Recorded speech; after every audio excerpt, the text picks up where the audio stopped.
आओ जाने युग ऋषि को।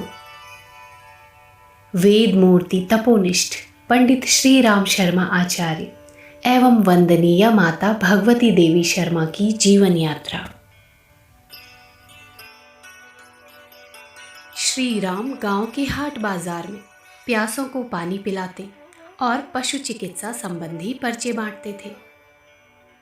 पंडित श्री राम शर्मा के लेख सरल भाषा में लिखे तथा उपयोगी बातों से भरे हुए थे। इन लेखों में लिखी बातें सबके हित की थी तथा किसी भी धर्म विशेष से जुड़ी नहीं थी। इनमें जीवन की अनुभूति भरी हुई थी। सभी मानव ईश्वर की संतान हैं। इनमें ना कोई ऊंच है और ना नीच, जात पात ईश्वर की बनाई नहीं है। ये सब भेद ऊपरी है, सब में आत्मा एक समान है। लोगों ने अनुभव किया कि बात बिल्कुल सही है, हमारे आपसी भेद बेकार हैं। सन 1937 में अखंड ज्योति मासिक पत्रिका का पहला अंक आगरा से प्रकाशित हुआ। उस पहले अंक की प्रति उन्होंने गौरी नाम की कन्या द्वारा अपने साधना कक्ष में ज्योति के सामने रखवा दी, जिस पर उस कन्या ने रोली का स्वस्तिक बनाकर फल, फूल और अक्षत चढ़ा दिए। ये अपूर्व कन्या गौरी उस दिन कहाँ से अचानक उनके घर में आ गई थी, ये आज तक पता नहीं है। कुछ समय के बाद मथुरा में अखंड ज्योति पत्रिका का कार्यालय बनाने के लिए उन्होंने एक मकान किराए पर लिया। फिर वो मकान बदला और नया मकान घिया मंडी में किराए पर ले लिया। इस मकान में प्रेत आत्माओं का निवास था। मकान के ऊपरी भाग में रोज धमा चौकड़ी मचती। एक दिन रात में आचार्य जी ऊपर लालटेन लेकर गए और प्रेत आत्माओं को संबोधित करके बोले, आप भी रहो और हमें भी रहने दो। ऊपर 7 कमरों में आप रहो और नीचे हमें रहने दो। प्रेत आत्माओं ने कोई उत्तर नहीं दिया, किंतु इस घटना के बाद घर में फिर कभी धमा चौकड़ी सुनाई नहीं दी। ये द्वितीय विश्व युद्ध का संघर्षपूर्ण काल था। वस्तुएं दिन प्रतिदिन महंगी हो रही थी और जगह जगह देश में दंगे फसाद हो रहे थे। आचार्य जी शांत चित्त से इन हलचल भरे दिनों में अपने चिंतन, मनन और साधना में लगे रहे। सन 1943 में उनकी प्रथम पत्नी का निधन हो गया। गुरु सत्ता के दिए गए पूर्व निर्देश पर उन्होंने पूर्व जन्म की सहचरी भगवती देवी शर्मा से विवाह किया, जिन्होंने इनके परवर्ती जीवन में अत्यंत महत्वपूर्ण भूमिका निभाई और जो वंदनीय माता जी के रूप में समस्त विश्व में श्रद्धा भाजन बनी है। आचार्य जी को मार्गदर्शक सत्ता ने अपने प्रथम दर्शन में ये संकेत दिया था, तुम्हारे विवाहित होने से मैं प्रसन्न हूँ। इस बीच में व्यवधान तो आएगा, पर पुनः पूर्व जन्मों में तुम्हारे साथ रही सहयोगिनी पत्नी के रूप में मिलेगी, जो आजीवन तुम्हारे साथ रहकर महत्वपूर्ण भूमिका निभाएगी। ये पूर्व सहयोगिनी वंदनीय माताजी ही थी। वंदनीय माताजी का जन्म आगरा के एक संपन्न जमींदार घराने में हुआ था। पूर्वजों में दया, दान, उदारता और परोपकारिता की भावना प्रधान होने के कारण वे अपने क्षेत्र में अत्यंत सम्मानित एवं यशस्वी रहे। उनके पिता श्री यशवंत सिंह जी अपने क्षेत्र में बड़े प्रभावशाली जमींदार थे। बालिका भगवती देवी का बचपन अत्यंत लाड़, चाव और स्नेहयुक्त संरक्षण में बीता था। भक्ति भाव के संस्कार आप में बचपन से ही थे। इन संस्कारों को पुष्पित और पल्लवित होने का अवसर पूर्ण रूप से आचार्य जी की सहभागिनी बनने पर मिला। वंदनीय माता जी को उन दिनों बहुत कार्य करने पड़ते थे। गाय की सेवा करना, उसे जौ खिलाना, अतिथियों के लिए भोजन बनाना, डाक के पत्रों को पढ़ना, आचार्य जी की साधना के समय उनकी व्यवस्था को देखना, ऐसे अनेक काम उनके जिम्मे थे। वे इन कामों को बड़े अच्छे रूप से संपन्न करती रहीं।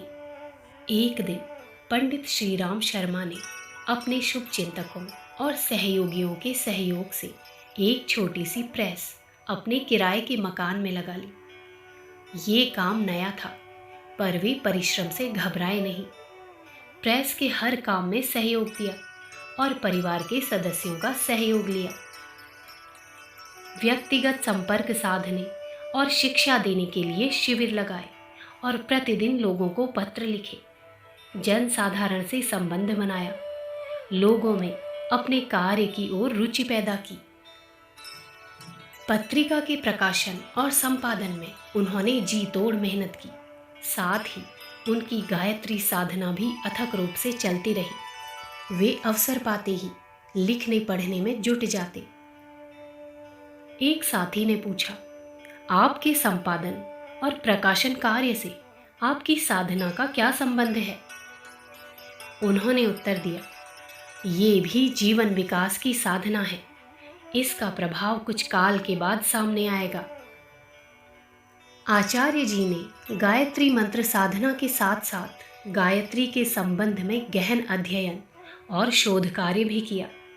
अपने अनुसंधान और चिंतन मनन के आधार पर उन्होंने गायत्री महाविज्ञान नाम से 3 बड़े ग्रंथ लिखे और गायत्री के संबंध में एक नया दर्शन प्रस्तुत किया। अखंड ज्योति संस्थान घिया मंडी का मकान छोटा था। मिशन की गतिविधियां बढ़ रही थी। गायत्री तपोभूमि की भी स्थापना करनी थी, इसलिए वे जमीन देखने यमुना किनारे गए। गायत्री तपोभूमि के निर्माण एवं यज्ञायोजन के लिए बहुत धन की आवश्यकता थी। तब माताजी बोली, मैं अपने जेवर दे देती हूँ, आप जमीन खरीदें। इससे हमारा मिशन आगे बढ़ेगा। आप अपने काम को ना रोकें। वैशाख पूर्णिमा सन 1953 में मथुरा वृंदावन मार्ग में गायत्री तपोभूमि की स्थापना एवं गायत्री मंदिर का निर्माण हुआ।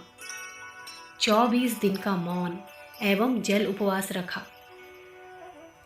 1000 साधकों द्वारा 24 लाख गायत्री मंत्रों का हस्तलेखन करवाने का संकल्प लिया। सन 1954 में गायत्री तपोभूमि में जीवन विद्या सत्रों तथा प्रशिक्षण शिविरों का प्रारंभ हुआ। इन सत्रों तथा शिविरों में जीवन के उपयोगी विषयों का तथा उपयोगी कार्यों का प्रशिक्षण दिया गया। सन 1956 में मथुरा में गायत्री नरमेध यज्ञ हुआ। इस यज्ञ के प्रति लोगों में बड़ी उत्सुकता थी। हजारों लोगों और उपासकों ने इस यज्ञ में भाग लिया। जब कुछ अनुयायियों ने संस्था के लिए जीवन दान किया तो सभी लोग इस नरमेध यज्ञ का रहस्य जान सके। सन 1957 में अखिल भारतीय गायत्री परिवार सम्मेलन का आयोजन किया गया। इस सम्मेलन में बड़ी संख्या में गायत्री परिवार से जुड़े प्रतिभागियों ने भाग लिया। उन्हें गायत्री परिवार के विभिन्न आगामी कार्यक्रमों की जानकारी दी गई। नवंबर सन 1958 में गायत्री का सहस्त्र कुंडी विराट महायज्ञ हुआ। इसमें लाखों साधकों और अनुयायियों ने भाग लिया। उस समय मथुरा से वृंदावन जाने का प्रमुख मार्ग कई मील तक यात्रियों के शिविरों से भरा था। हर ओर अपार जनसमूह दिखाई देता था। यज्ञ में भाग लेने 2 व्यक्ति अलग अलग साइकिलों पर सवार होकर हाथों में झंडे पकड़े गायत्री माता की जय बोलते हुए आए थे। इसी तरह एक अनुयायी जोधपुर से घोड़े पर अपनी जोधपुरी वेशभूषा में ओम अंकित केसरिया ध्वज जोधपुर से मथुरा तक हाथ में लिए प्रचार करता यज्ञ स्थल पर आया था। ये गायत्री महायज्ञ अत्यंत विशाल और भव्य था।